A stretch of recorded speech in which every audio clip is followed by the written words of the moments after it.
Bonjour mes amis, dans cette vidéo on va voir réaction de substitution nucléophile d'ordre 1 ou bien réaction unimoléculaire. Unimoléculaire, c'est-à-dire la vitesse de la réaction est d'ordre 1.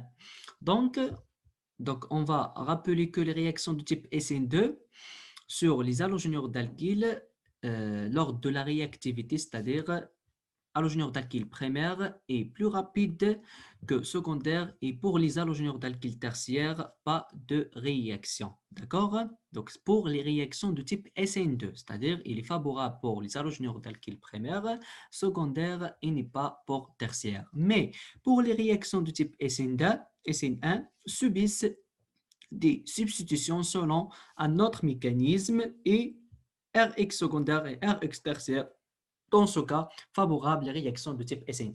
C'est-à-dire pour les SN1, Rx tertiaire, le plus favorable pour réaction d'ordre 1. Donc, on va commencer par un exemple simple, sauvolyse des halogénures d'alkyle de différentes classes. Donc, on va considérer un halogénure d'alkyle tertiaire plus H2O. Sauvolyse, c'est-à-dire on va ajouter H2O. Donc, selon un mécanisme de type SN1, la réaction, dans ce cas, elle est très rapide, d'accord?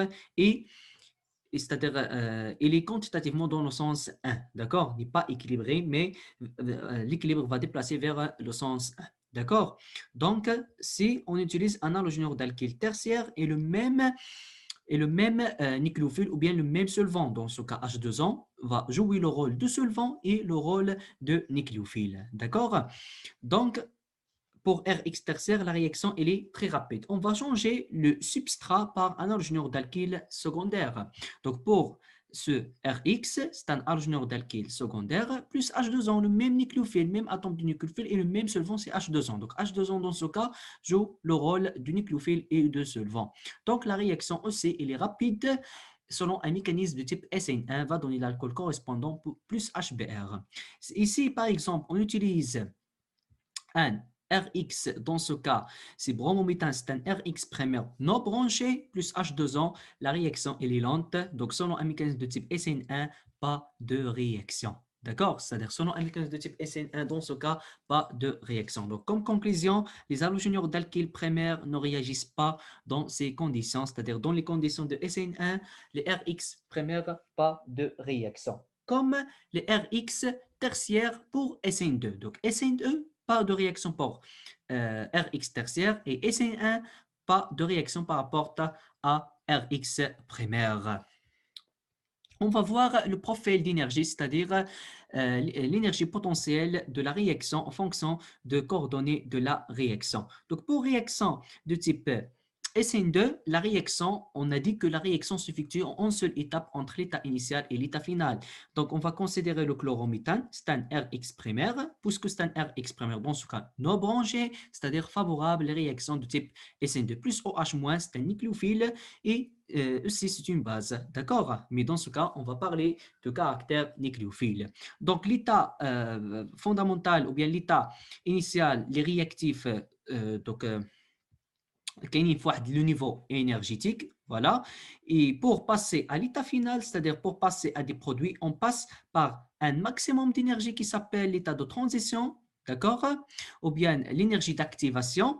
Et puis, l'énergie va diminuer pour donner les produits qui sont les produits finaux. Dans ce cas, c'est l'alcool plus Cm-, selon un mécanisme de type SN2. C'est-à-dire on a passé par un seul état de transition, d'accord?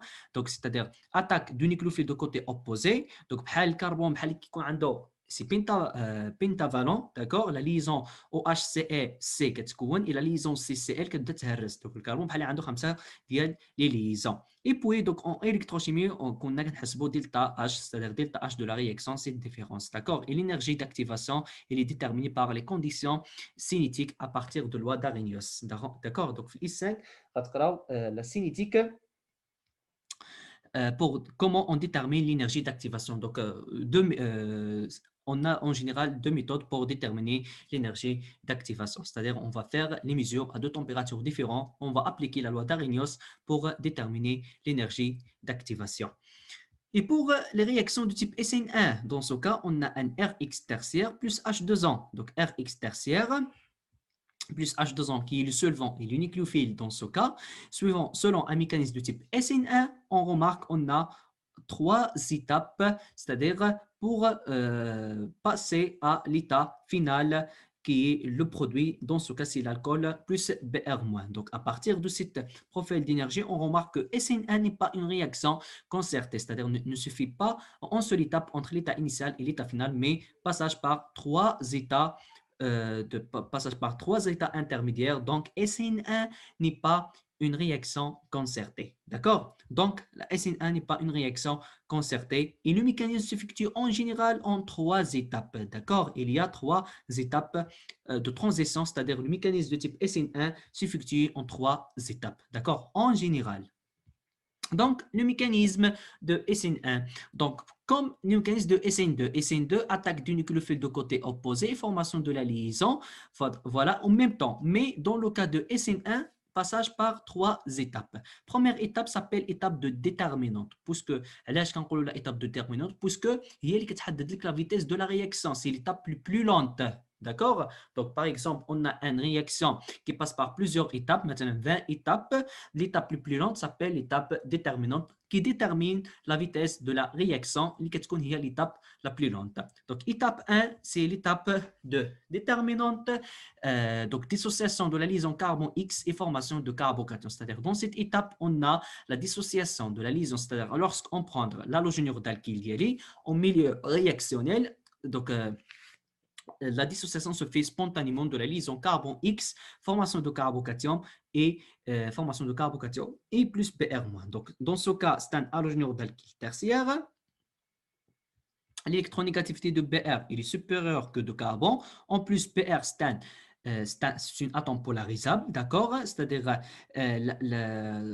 lorsque Rx dans le milieu réactionnel, la liaison, bien la rupture sera hétérolytique dans ce cas, c'est-à-dire les deux électrons c'est-à-dire va porter sur l'atome de Br pour formation de carbocation, d'accord, de géométrie plan hybridé sp2 plus Br-.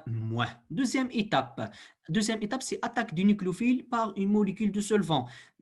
C'est-à-dire dans le cas de réaction de type SN2, le solvant يقدر يلعب دور nucléophile. Dans ce cas, dans l'exemple اللي قبل كان عندي H2O, c'est le nucléophile, d'accord? Donc H2O possède, l'atome d'oxygène possède deux doublés libres, c'est-à-dire l'attaque par un seul doublé, le centre est électrophile, formation de la liaison carbone-oxygène et l'oxygène devient chargé positif, d'accord? Donc la première étape de la dissociation de la liaison, c'est une étape lente, d'accord? Mais la deuxième étape, c'est une étape rapide puisque on a un site plus électrophile et un site nucléophile, d'accord? Et formation de l'ion oxonium.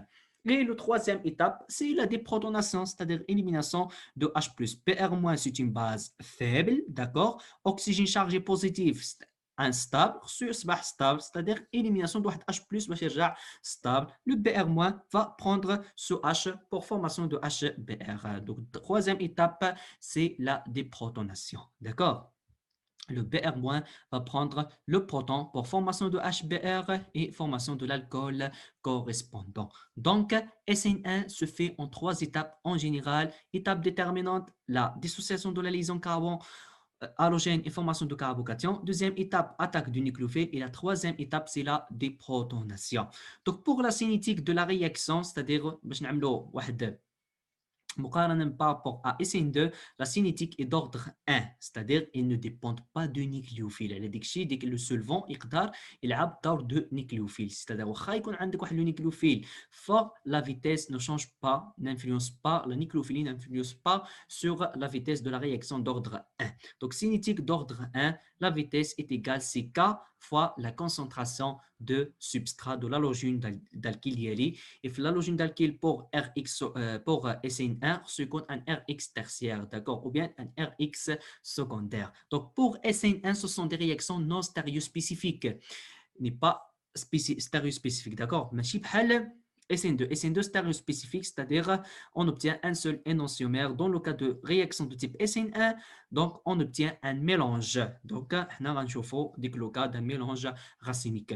L'ordre de la réactivité par rapport à SN2 est inversé, c'est-à-dire pour SN2, Rx primaire, Rx secondaire le plus favorable. Pour SN1, Rx tertiaire, Rx secondaire. Pour Rx primaire, pas de réaction.